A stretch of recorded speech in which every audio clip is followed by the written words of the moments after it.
Dalam Bapa dan Putra dan Roh Kudus. Amin. Bapa di surga, kami mengucap syukur dan terima kasih bahwa di tengah segala problem kehidupan yang seringkali buntu, tidak ada harapan, dan Engkau datang membebaskan, mengurai masalah kami dengan caramu sendiri.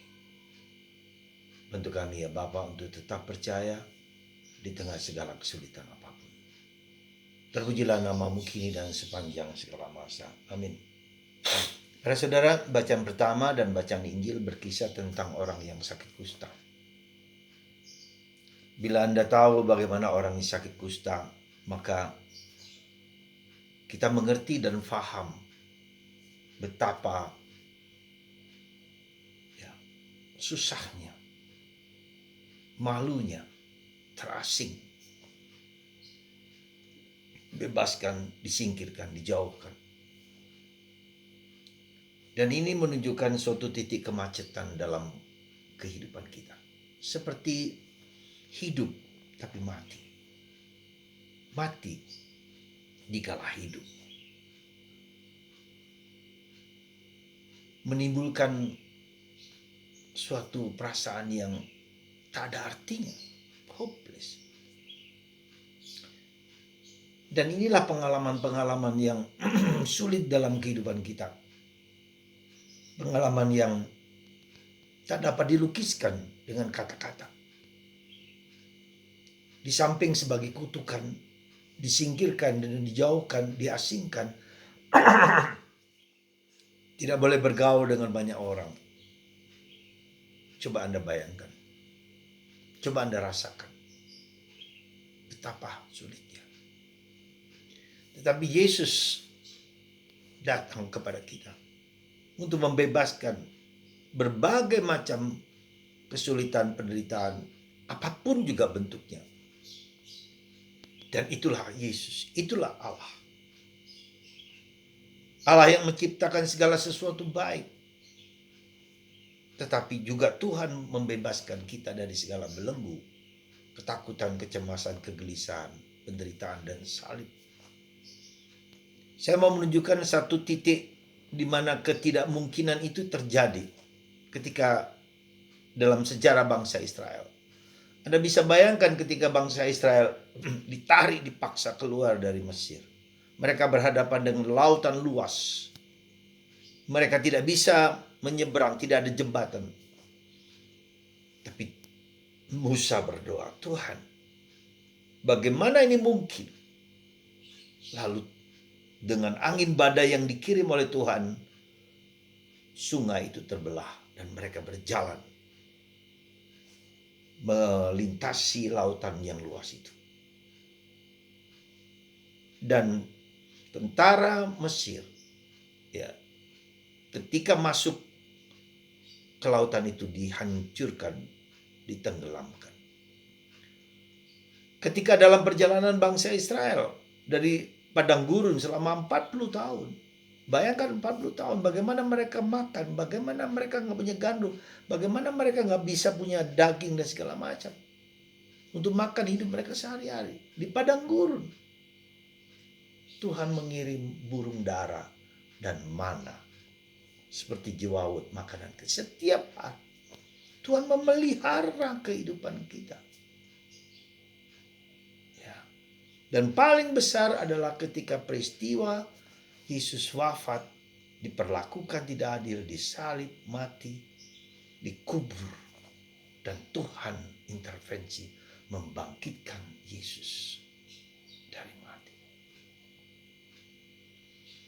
Saudara, ketika kita melihat perjalanan bangsa Israel, bahkan ketika kita melihat perjalanan hidup kita masing-masing, di mana Tuhan mengubah hidup kita, Anda bisa melihat secara kecil saja, ketika kita lahir dari pertemuan antara sperma dan hidung telur, saya selalu kagum, lalu menjadi mata, menjadi hidung, menjadi telinga, menjadi manusia yang berpikiran, bukan hanya secara fisik, yang berpikiran, yang punya perasaan, yang punya empati, seperti Bagaimana Tuhan menciptakan ini bagi kita manusia. Wow. Maka mari kita bersyukur. Bersyukur dan berterima kasih atas apa saja yang telah Tuhan berikan kepada kita. Dan kita bersyukur, berterima kasih, menyembah Tuhan sebagai Sang Allah, Sang Pencipta, Sang Pemelihara hidup kita, Providentia Dei, penyelenggaraan ilahi. Maka kita harus terus berharap, tersungkur. Maka si kusta itu tersungkur di depan Yesus dan minta, Yesus kalau engkau mau sembuhkan aku. Dan Yesus mau. Saudara, begitukah hidup kita? Mengapa kita cemas? Mengapa kita takut? Orang kusta saja dibebaskan dan dibersihkan. Apalagi penyakit kita, apalagi problem kita. Semoga hari ini kita melakukan segala sesuatu demi kemuliaan Allah. Sekali lagi, lakukanlah segala sesuatu, bacaan kedua, dengan demi kemuliaan Allah yang lebih besar. Ad maiorem Dei gloriam. Kata-kata ini dipakai oleh para Yesuit untuk menjadikan kemuliaan Allah yang lebih besar. Bukan demi aku, bukan demi orang lain, bukan demi suku, demi apapun. Saudara, semoga Anda dan kita semua bersyukur, memuji Tuhan, menyembah Tuhan, dan sebagai satu-satunya, dan menyerahkan hidup kita seluruhnya kepada Allah. Tuhan 40 tahun memelihara bangsa Israel. Tuhan tetap memelihara kita sampai sekarang. Berkat Tuhan atas Anda semua. Mari saudara, saya mau menambahkan satu hal kecil sehubungan dengan pemilu, ya, Pilpres. Banyak orang mengeluh kepada saya, kenapa gereja berpihak pada kelompok tertentu. Bahkan uskup, bahkan kardinal, bahkan para romo mengarahkan kepada paslon tertentu. Menurut analisa saya, karena problemnya sudah sangat parah. Bukan hanya problemnya sangat parah, tetapi berkaitan dengan etika, berkaitan dengan moral. Sebagai pastor, sebagai uskup, sebagai paus, itulah bidang ranah di mana para pastor, para religius harus bersikap. Ya, saya tidak mau membela siapapun, pastor A, 1, 2, dan 3, tidak. Tetapi mengapa sampai kardinal ikut serta dalam nurani bangsa? Karena sudah keterlaluan, sudah menghancurkan identitas kita sebagai manusia. Nalar pikiran sudah buntu, sudah lapuk. Jadi saya berharap mereka yang bertanya pada saya ini menjadi mengerti betapa serius ketika orang tidak memperhatikan etika dan moral. Dan kami para pastor wajib untuk berbicara tentang hal tersebut. Bukan pada calonnya, tetapi bagaimana moral ini. Kalau dihancurkan, hancurlah bangunan negara, bangunan keluarga, bangunan gereja. Saya mohon kepada Anda yang terlibat dalam politik praktis, ya, tetap menggunakan, karena satu kelompok tertentu bahkan didukung oleh jaringan-jaringan yang sangat kuat untuk melegalkan seseorang. Sekali lagi, saya berharap kita semua berdoa dan memilih hati, dengarkan hati nurani kita.